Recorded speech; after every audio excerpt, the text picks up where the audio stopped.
गिलगित बल्तिस्तान में इंतखाबी मुहिम का आज आखिरी रोज दियामर से लेकर गिलगित और गजर तक पार्टी परचमों की बहार। सियासी जमातों की वोटर्स की हिमायत के लिए सर तोड़ कोशिशें जारी। जलसे, कॉर्नर मीटिंग्स और इंतखाबी रैलियों का सिलसिला जारी। चेयरमैन पीपल्स पार्टी बिलावल भुट्टो जरदारी आज गिलगित में जलसे से खिताब करेंगे। 24 नशिस्तों के लिए पोलिंग इतवार को होगी। 8 खवातीन समेत 396 उम्मीदवार मैदान में हैं। 9,50,000 से ज्यादा वोटर्स अपना हक राय दही इस्तेमाल करेंगे। गिलगित बल्तिस्तान के गयूर अवाम ने अपना खून देकर खित्ते को आज़ादी दिलवाई। गिलगित बल्तिस्तान के अवाम हमारे माथे का झूमर हैं, उन्हें मायूस नहीं करेंगे।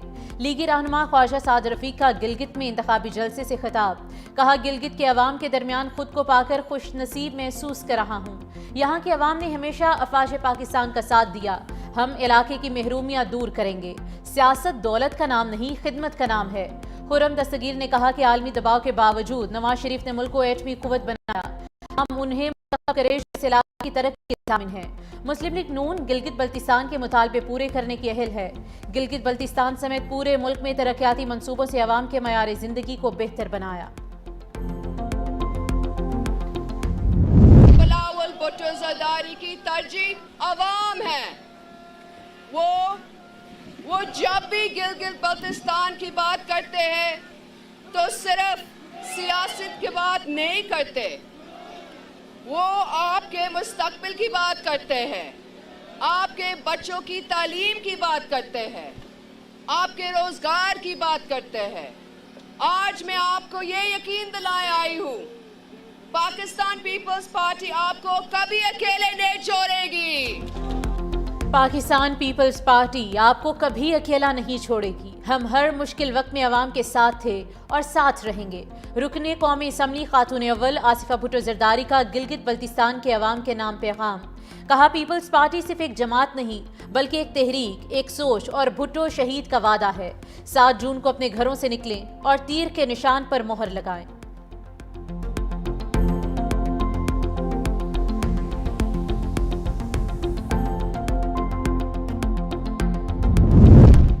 पीटीआई को गिलगित बल्तिस्तान इंतखाबात से दूर किया जा रहा है। इंतखाबी मुहिम में हिस्सा लेने के लिए गिलगित बल्तिस्तान नहीं जाने दिया गया। पीटीआई रहनुमा असद कैसर ने बीबीसी को इंटरव्यू में कहा कि रियासती इदारों के इस नौयत के इक़दामात जमहूरियत को नुकसान पहुंचाने के मुतरादिफ हैं। विफाक में शामिल जमातों की क़यादत को प्रोटोकॉल दिया जा रहा है।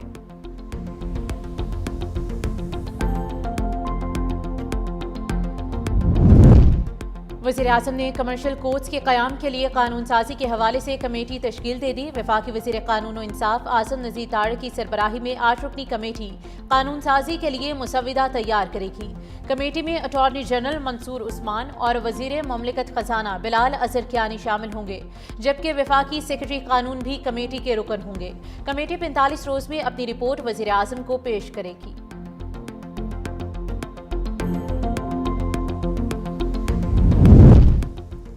ईरान के खिलाफ फौजी कार्रवाई हुई या डील, जीत हमारी होगी। ईरान को एटमी सलाहियत हासिल नहीं करने देंगे। अमरीकी सदर की वाशिंगटन में मीडिया से गुफ्तगू। डोनाल्ड ट्रंप कहते हैं कि अमरीका डील के बगैर भी यूरेनियम अफजूदगी हासिल कर सकता है। ईरान ने हमारे फौजियों को कत्ल करने की कोशिश की तो जंग दोबारा हो सकती है। हमने ईरानी क़यादत, नेवी और फ़ज़ाइया को ख़त्म कर दिया। ईरानी सुप्रीम लीडर से मुलाकात नहीं करना चाहता। मुझे यकीन है कि लेबनान में अमन कायम हो जाएगा।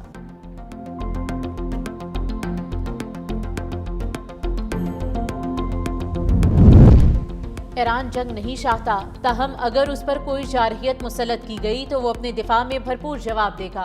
ईरान के वज़ीर ख़ारिजा अब्बास अराग़ची ने बयान में कहा कि ईरान अपने मौक़िफ़ में वाज़ेह है और किसी भी मुमकिन हमले की सूरत में अपनी खुदमुख्तारी के तहफ़्फ़ुज़ के लिए इक़दामात करेगा।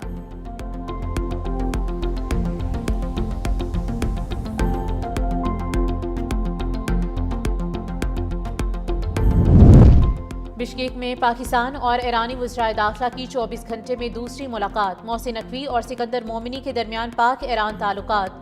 खित्ते के अमन के लिए सिफारती कोशिशों के तसलसल पर इत्तेफाक। खित्ते की ताज़ा तरीन सूरत हाल और दाखिली सलामती के उमूर पर तफसीली तबादला ख्याल। दोनों रहनुमा का कशीदगी में कमी और खित्ते में पायदार अमन के लिए सिफारती कोशिशों का सिलसिला जारी रखने की ज़रूरत पर जोर।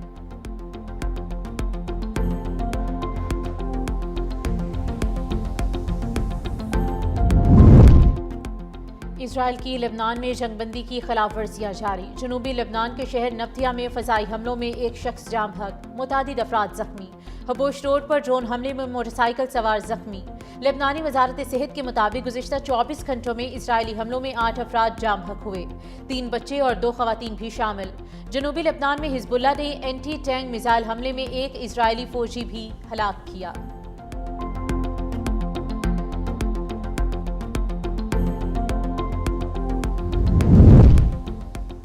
میں نہیں سمجھتا پاکستان چین کے کنٹرول میں ہے۔ بھارت اور پاکستان میں سرحدی مسائل کو اچھی طرح سمجھتے ہیں۔ صدر پیوٹن نے سینٹ پیٹرز برگ میں عالمی خبر رساں ایجنسیز کے صحافیوں سے بات کرتے ہوئے کہا کہ پاکستان ایک بڑا ملک ہے اور اس کے مختلف ممالک کے ساتھ کثیر الجہتی تعلقات ہیں۔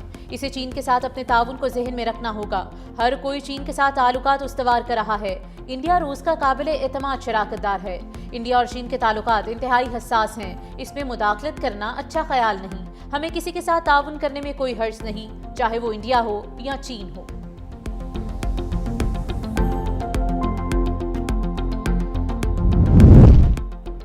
پاکستان امریکہ کا اہم اتحادی بن کر ابھرا ہے۔ امریکی میڈیا کی رپورٹ کے مطابق 2026 کی امریکہ ایران جنگ کے دوران پاکستان ایک اہم سفارتی کردار کے طور پر ابھرا ہے، جہاں جنگ بندی کی کوششوں اور ایران امریکہ کے درمیان مذاکرات میں پاکستان نے کلیدی ثالث کا کردار ادا کیا۔ رپورٹ کے مطابق فیلڈ مارشل عاصم منیر نے ابتدائی جنگ بندی کرانے میں اہم کردار ادا کیا۔ رپورٹ کے مطابق مستقل معاہدے تک پہنچنا اب بھی ایک بڑا چیلنج ہے، اور اگر پاکستان مطلوبہ نتائج نہ دے سکا تو اسے دوبارہ امریکی دباؤ یا ناراضی کا سامنا کرنا پڑ سکتا ہے۔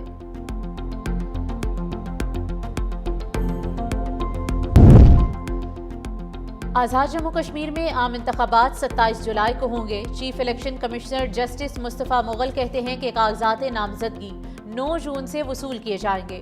انتخابات کے دوران رینجرز اور سیکیورٹی فورسز تعینات کی جائیں گی۔ آزاد کشمیر میں نئی تقرریوں، تبادلوں اور ترقیاتی سکیمز پر پابندی عائد۔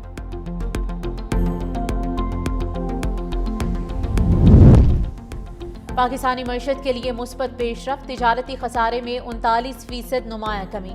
ادارہ شماریات کی مئی 2026 کی رپورٹ کے مطابق برآمدات میں 10% اضافہ اور درآمدات میں 22% کمی ریکارڈ کی گئی۔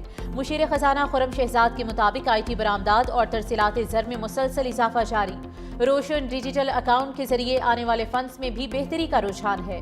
معاشی اشاریے بہتر سمت کی نشاندہی کرنے لگے۔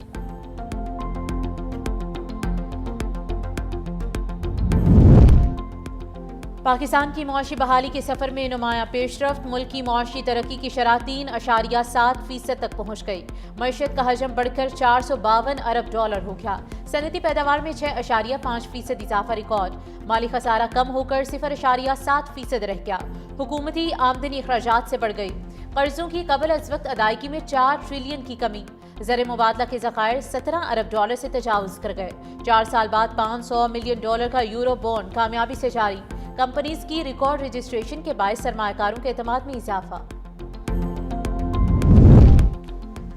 بجلی سماحی ایڈجسٹمنٹ میں سستی، اپریل کے فیول ایڈجسٹمنٹ کی مد میں مہنگی، اوگرا نے نوٹیفیکیشن جاری کر دیا۔ سماحی ایڈجسٹمنٹ کی مد میں بجلی ₹1.98 سستی کی گئی ہے۔ اپریل کے فیول ایڈجسٹمنٹ کی مد میں ₹1.19 کا اضافہ کیا گیا۔ قیمتوں میں رد و بدل کا اطلاق ملک بھر کے بجلی صارفین پر ہوگا۔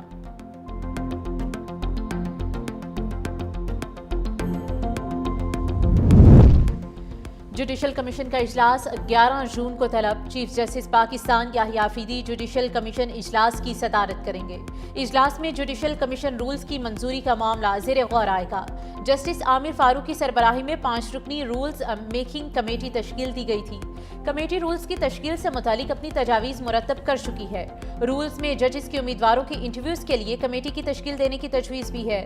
جوڈیشل کمیشن رولز کی منظوری کے بعد ہائی کورٹس میں ججز کی تعیناتی کا عمل شروع ہوگا۔